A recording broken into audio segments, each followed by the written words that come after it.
It's Nicole, and today I am sharing my final project for the January 2021 kit from the ScrapRoom.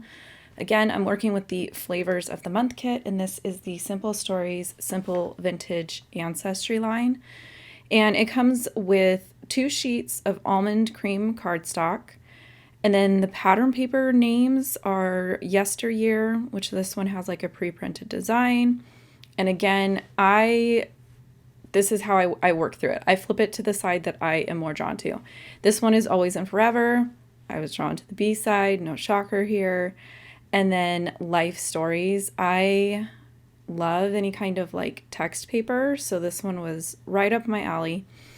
And then the Flavors of the Month kit, the embellishments that it comes with, is this 5.5 by 8 sticker sheet, and each kit kind of varies. Rochelle basically gets like the whole pack and she splits it up so that you're not getting like an overwhelming amount of embellishments. It's like just enough to kind of give you a sample of the line.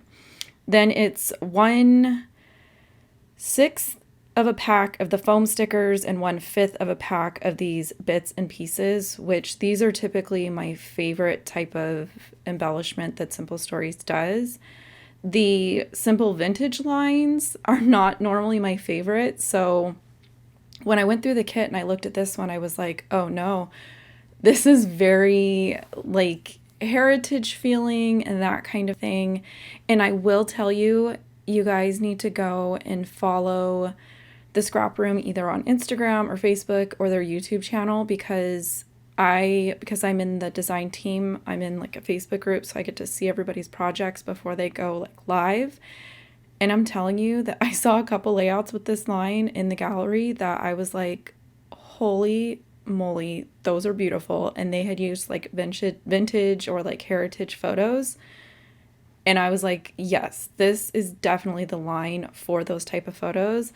I, however, chose to do like an album opening page because when I saw the line, I just kind of instantly thought of the family photo session that we had done in this old like ghost town type thing that we have here. And then I am using this kit with the Freaky Fast Friday formula thing. And I am too terrified to just start cutting up my paper. So this is what I do.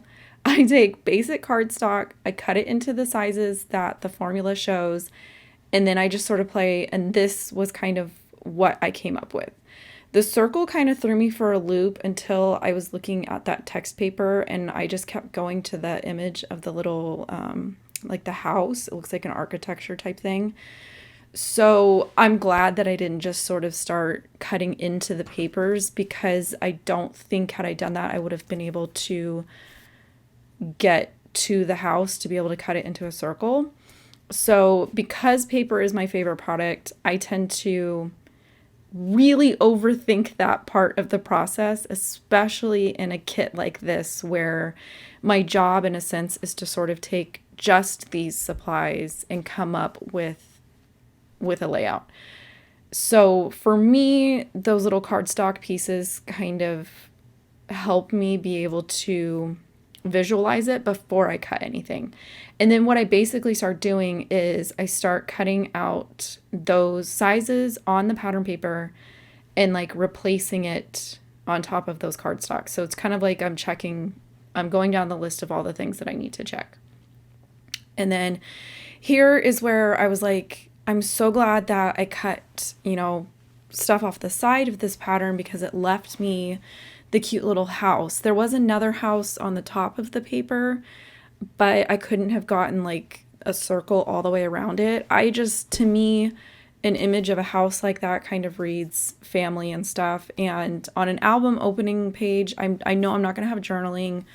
I'm not going to be talking about anything. It's literally it needs to be a single page layout. It's going to be at the front of my 2014 album and just super basic. So for me, this was just kind of like a win-win situation to combine this kit and the formula challenge.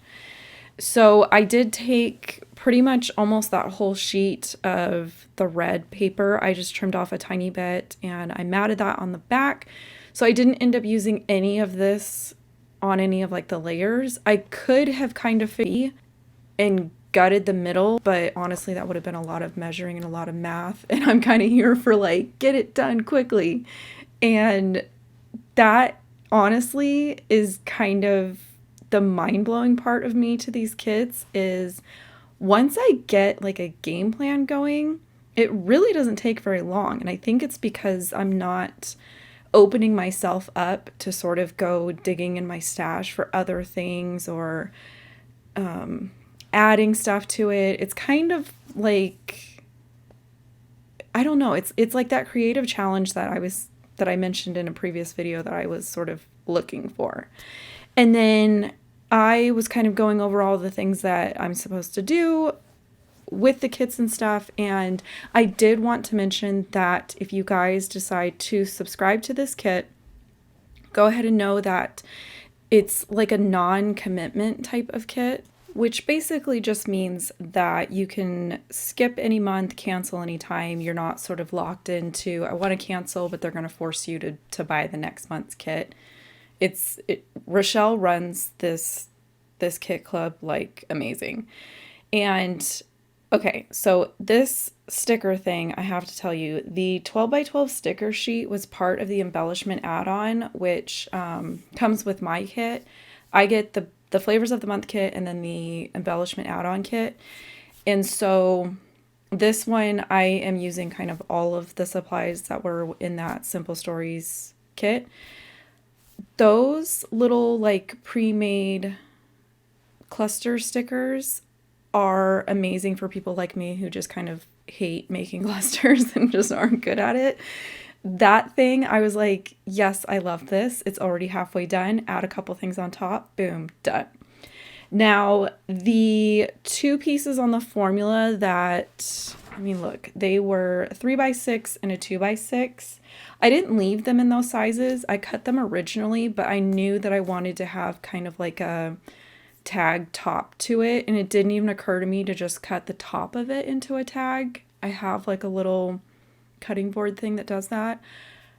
My lazy self just went and grabbed some dies and cut them down. I figured it's going to be tucked behind the photo anyways, but that is something that I kind of do with some of the sizes in the formula that maybe isn't going to work for my specific layout, or I don't know. I don't like to have all of the papers just be kind of like rectangular layers. Sometimes something like this where I know I'm going to turn those layers into like a cluster, then a lot of times I'm going to die cut them with like tags or even take like a border punch and do like a notebook edge or something like that.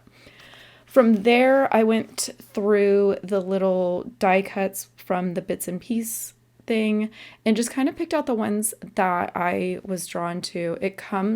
You get a good amount, like honestly,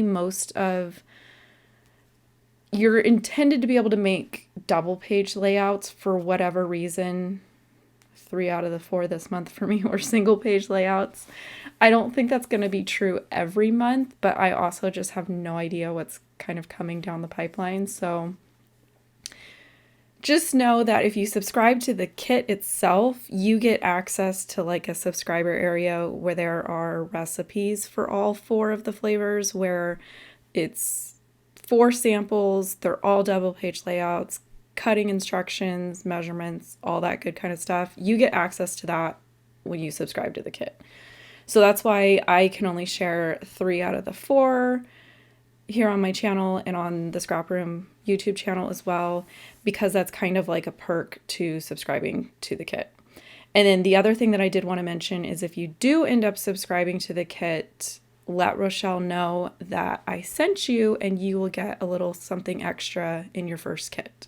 So I think that's kind of a fun thing that she does for people that kind of come from members of the design team or, you know, stumble across a process video like this.